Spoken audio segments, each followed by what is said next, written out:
इस खबर के प्रायोजक हैं पूजा श्री डिटर्जेंट पाउडर व केक।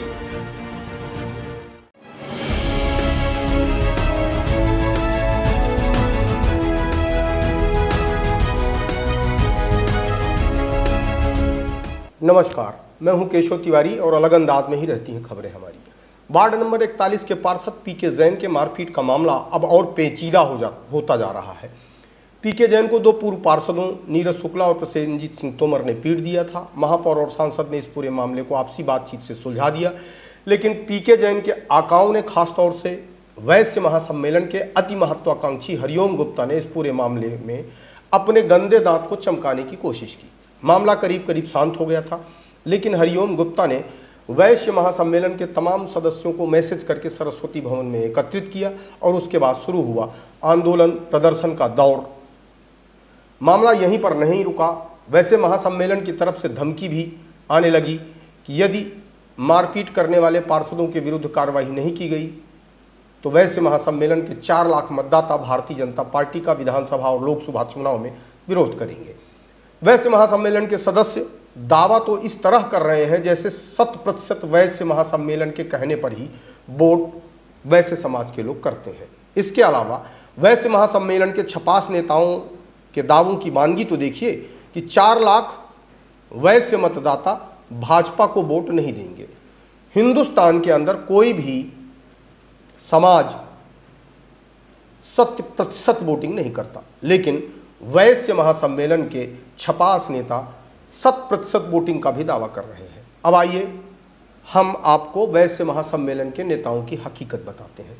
वैश्य महासम्मेलन के नेता पार्षद पीके जैन के विवाद में यह दावा करते हुए नजर आए कि वैश्य हमेशा से भारतीय जनता पार्टी को ही वोट देता आया है।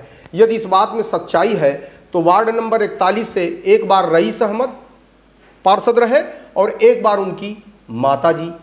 यदि व्यापारियों के वार्ड से एक मुस्लिम प्रत्याशी 2 बार चुनाव जीत जाए तो फिर वैश्य समाज के दावे में खोखलापन नजर आता है। यदि व्यवसायी भारतीय जनता पार्टी का साथ देता तो वार्ड नंबर 41 से 2 बार एक ही परिवार से मुस्लिम पार्षद नहीं जीतता।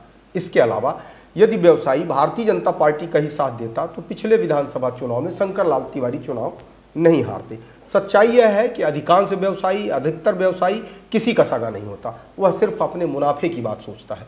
वैश्य महासम्मेलन में भारतीय जनता पार्टी को जिस तरीके से डराने की कोशिश की उसका उल्टा असर हुआ।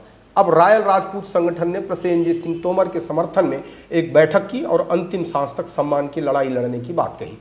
क्या वैश्य महासम्मेलन अब रॉयल राजपूत संगठन से भी पंगा लेगा? अभी तो सिर्फ रॉयल राजपूत संगठन ही सामने आया है। हो सकता है आने वाले दिनों में ब्राह्मण संगठन के भी रणबांकुरे मैदान में उतर आए।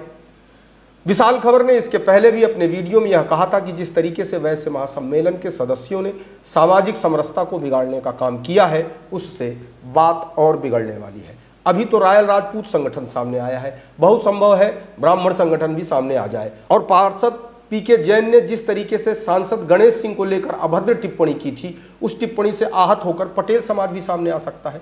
फिर वैश्य महासम्मेलन क्या करेगा? किस किस समाज से लड़ाई लड़ेगा? हमेशा जल्दबाजी में लिए गए निर्णय सामाजिक ताने बाने को बिगाड़ने का काम करते हैं। हरिओम गुप्ता हिंदू पर्व समन्वय समिति के भी सदस्य हैं। इन्हें हिंदू शब्द की भी परिभाषा मालूम होगी। इतना सब कुछ होने के बाद भी जो व्यक्ति समग्र हिंदू समाज को जोड़ने की संस्था में काम कर रहा हो उस व्यक्ति की इतनी संकीर्ण सोच होगी, उम्मीद नहीं की जा सकती थी।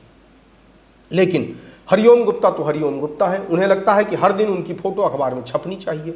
उन्हें लगता है कि हर दिन उनके नाम की चर्चा शहर में होनी चाहिए। उन्हें लगता है कि पूरे शहर का हर व्यक्ति उन्हें सर्वश्रेष्ठ व्यक्ति कहे, जुझारू कहे, संघर्षशील कहे। कई बार ज़्यादा पाने के चक्कर में जो अपने पास होता है वह भी चला जाता है। हरिओम गुप्ता के साथ कुछ ऐसा ही हो रहा है।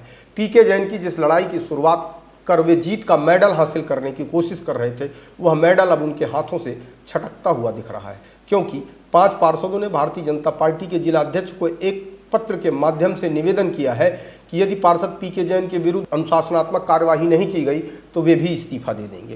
पीके जैन जबान के इतने गंदे आदमी हैं कि वह किसे कब क्या कह देंगे कहा नहीं जा सकता। कुछ दिनों पहले उन्होंने वाल्मीकि समाज के बारे में भी अभद्र टिप्पणी की थी, जिसे महापौर और नगर निगम के अध्यक्ष ने समझा बुझाकर मामले को खत्म कर दिया था। पीके जैन आए दिन कोई न कोई तमाशा करते रहते हैं। यदि वाल्मीकि समाज के लोगों ने जातिगत टिप्पणी को मुद्दा बना लिया होता तो पीके जैन कोर्ट कचहरी के चक्कर लगा रहे होते। किसी भी समाज को सड़क पर तब उतरना चाहिए जब उस पूरे मामले की गंभीरता का पता चल जाए, और किसी भी समाज को किसी व्यक्ति विशेष के लिए सड़क पर तब उतरना चाहिए जब उस व्यक्ति विशेष के बारे में पुख्ता जानकारी जुटा लें। पीके जैन पार्षद बन गए हैं, कोई राष्ट्रपति नहीं बन गए हैं, और राष्ट्रपति को भी इस देश में जातिगत टिप्पणी करने की कोई छूट नहीं है, या किसी व्यक्ति विशेष का मौखिक रूप से अपमान करने की आज़ादी भी नहीं है। अभी तो सिर्फ रॉयल राजपूत संगठन सामने आया है, आगे ब्राह्मण संगठन भी आ सकता है, और बहुत संभव है कि इस पूरी लड़ाई में कहीं वाल्मीकि समाज भी कूदने पाया तो पीके जैन के लेने के देने पड़ जाएंगे। आपको हमारी खबरें कैसी लगती हैं कमेंट बॉक्स में आके कमेंट कर सकते हैं, लाइक कर सकते हैं, शेयर कर सकते हैं, और यदि आपको हमारी खबरें अच्छी लगती हैं तो विशाल खबर चैनल को सब्सक्राइब करना ना भूलें।